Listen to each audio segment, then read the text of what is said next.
नमस्कार दोस्तों, मैं हूं हर्ष मिश्रा। आपका हर्ष विधि ज्ञान में हार्दिक स्वागत है। साथियों, आज हम बात करेंगे यदि पुलिस शिकायत की जांच ना करे तो क्या करें। अगर आपने या किसी व्यक्ति ने पुलिस में कोई एफआईआर रजिस्टर करवाई है और पुलिस आपके केस में सही प्रकार से जांच नहीं कर रही है, जिससे कि चार्जशीट फाइल नहीं हो पा रही है या फिर व्यक्ति को बचा रही है पुलिस, ऐसा अगर आपके साथ हो रहा है तो आप क्या कर सकते हैं, आज हम इस वीडियो के माध्यम से जानेंगे। जब भी किसी मामले में एफआईआर दर्ज हो जाता है और पुलिस अधिकारी के पास मामला इन्वेस्टिगेशन के लिए आता है, तो आपको एक जानकारी दे दूं, हमारे सीआरपीसी में सेक्शन 172 में यह कहा गया है कि पुलिस को उस मामले की एक केस डायरी रखनी होती है। अब आगे हम लोग को यह जानना जरूरी है कि केस डायरी होती क्या है, पुलिस अधिकारी ने उसमें सही प्रकार से जाँच की है या नहीं की है, पूछताछ किया है या नहीं किया है, पूछताछ किया है तो कब किया है, पूछताछ किससे किया है, हर एक घटना का उल्लेख उस केस डायरी में पुलिस को रखनी होती है। अगर वह केस डायरी सही से मेंटेन नहीं हुई है तो इसका मतलब है कि पुलिस अधिकारी ने सही से जांच नहीं किया है। जांच अधिकारी के खिलाफ आपके पास क्या उपचार हैं, यदि वह सही से जांच ना करें तो आइए जानते हैं इसके बारे में हम क्या कर सकते हैं। सबसे पहला तरीका हमारे पास में है RTI, राइट टू इन्फॉर्मेशन, सूचना का अधिकार 2005।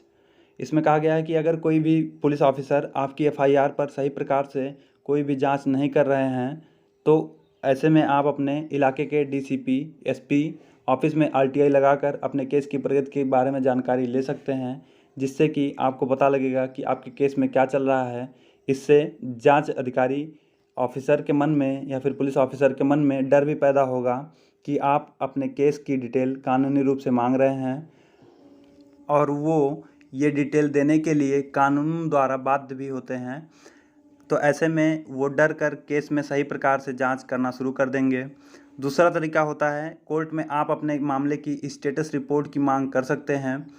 आप कोर्ट में धारा 156(3) CRPC में स्टेटस रिपोर्ट की एप्लीकेशन लगा सकते हैं। इस धारा में एफआईआर रजिस्टर्ड होती है, लेकिन हम इसी धारा में स्टेटस रिपोर्ट भी मांग सकते हैं। CRPC सेक्शन 172, 173 के तहत आप मांग कर सकते हैं कि केस डायरी भी आपको देखने दिया जाए, जिससे पता चले कि स्टेटस रिपोर्ट क्या है और आपका मामला कहां तक आगे बढ़ा। तीसरा तरीका ये है कि वरिष्ठ अधिकारी को शिकायत करके आप अपने स्टेटस रिपोर्ट की मांग कर सकते हैं।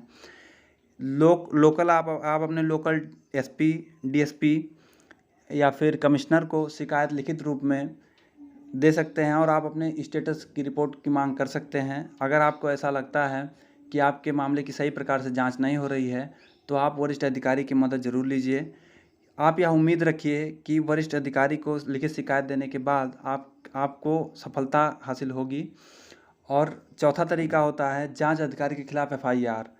अगर आपको लगता है कि जांच अधिकारी दोषी व्यक्ति को बचा रहे हैं या फिर किसी कागज़ या एविडेंस को बदल रहे हैं या समाप्त कर रहे हैं, तो ऐसे में हम उनके खिलाफ FIR करवा सकते हैं। अगर आपको ऐसा लगता है कि यह पुलिस डिपार्टमेंट का मामला है, पुलिस डिपार्टमेंट आपकी नहीं सुन रही है या फिर उनके स्टाफ का मामला है, तो ऐसे में आप सीधा कोर्ट का सहारा ले सकते हैं और जांच अधिकारी के खिलाफ FIR करवा सकते हैं या कोर्ट में कंप्लेन कर सकते हैं। इसमें हम धारा 166 IPC में अपनी ड्यूटी नहीं करने के लिए और धारा 167 IPC में कोई भी गलत दस्तावेज बनाने के लिए केस कर सकते हैं।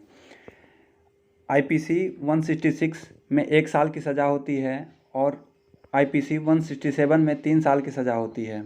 आप सभी मित्रों से विनम्र अनुरोध है कि आप पुलिस का सहयोग करिए, किसी भी इन्वेस्टिगेशन में आप पुलिस की मदद करिए, जिससे कि आपको जल्दी से जल्दी न्याय मिल सके। ऐसे ही कानूनी अधिकार जानने के लिए सब्सक्राइब करें हर्ष विधि ज्ञान। धन्यवाद।